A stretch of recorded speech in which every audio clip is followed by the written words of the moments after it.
No, I think through the draft process, there's a lot of time that goes into watching the players, our scouting staff, and getting a feel for their parents and talking to their coaches, and everything kind of comes together that day for us. And in the first round, we took a player named Jacob Haroff, and he's a guy that plays a real assertive, heavy game as a defenseman, can really skate and move the puck, and he's kind of a two-way defender that he can contribute offensively, but he's also good defensively, and a guy that has similarities to Matt Dumba in terms of he's a guy that plays on his toes, and he has a presence on the ice because he can run guys over, and he's a guy that gets a lot of space and respect because of that. And there was a lot of familiarity for us with him being coached by Mike Pollinchuk, a guy that we trust, being Grayson Pollinchuk's dad, and we just felt real comfortable there that there was a group of guys there, and he was a guy that we didn't want to pass over because we knew he was going to go right behind us. So we took Jacob in the first round.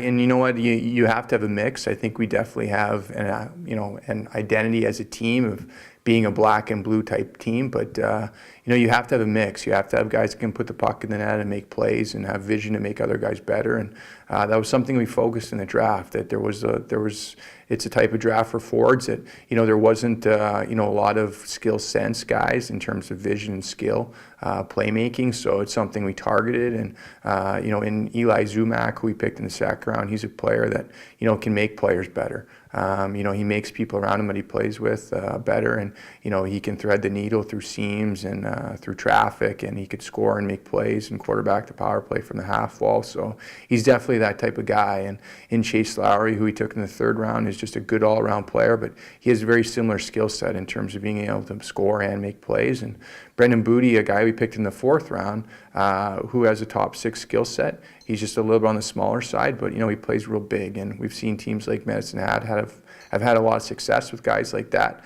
and we really believe in his character and his makeup, as a kid, and not only offensively but off the ice, that he's a real dedicated kid. So those are 4 guys there that are going to be real good players at the Western Hockey League, and could be ready to contribute for our team by the time they're 16, so very soon.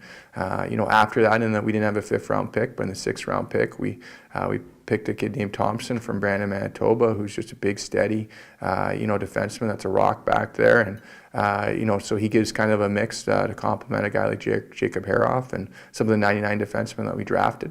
And then after that, we took a collection of guys that all have upside. Jace Frosky is a kid that drafted in the 7th round from Dallas, Texas, who played midget hockey last year as a Bantam age kid.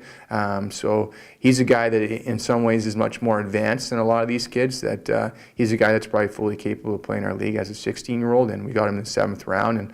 And due to some of the American kids not being non-committal, but we have a lot of familiarity with him due to we have a Dallas scout named Lucas Reed who has coached Jason, coached his younger brother, and is very close to the family. So we feel real confident that there's a lot of familiarity there between the family and Red Deer. So the prospects of him hopefully wearing our jersey one day, we think are really good for an American drafted player.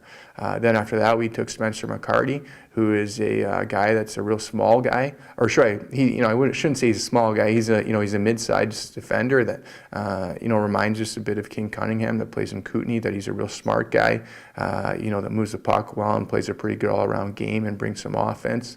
So we drafted him. And then in the 9th and 10th round, we drafted 2 kids that are in some ways are similar. They're both forwards that skate well. They're lanky kids, so they have real good upside, and they have some skill and they bring some edge. So they're guys that on projection, they still need some time to develop, but you have to take guys like that to see how they develop with strengths. So they're guys that we think have a chance.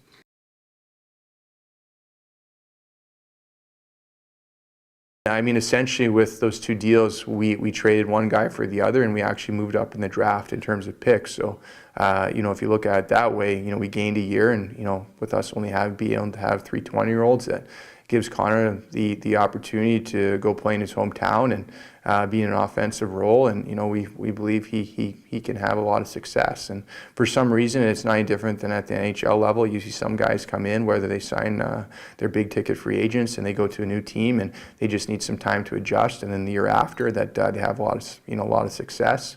I think with us going to the Memorial Cup that, you don't want there to be a lot of, you want there to be some clarity for some of those guys in that situation to kind of clear things up, as you try to build your team. So, Connor will have a lot of success in Saskatoon.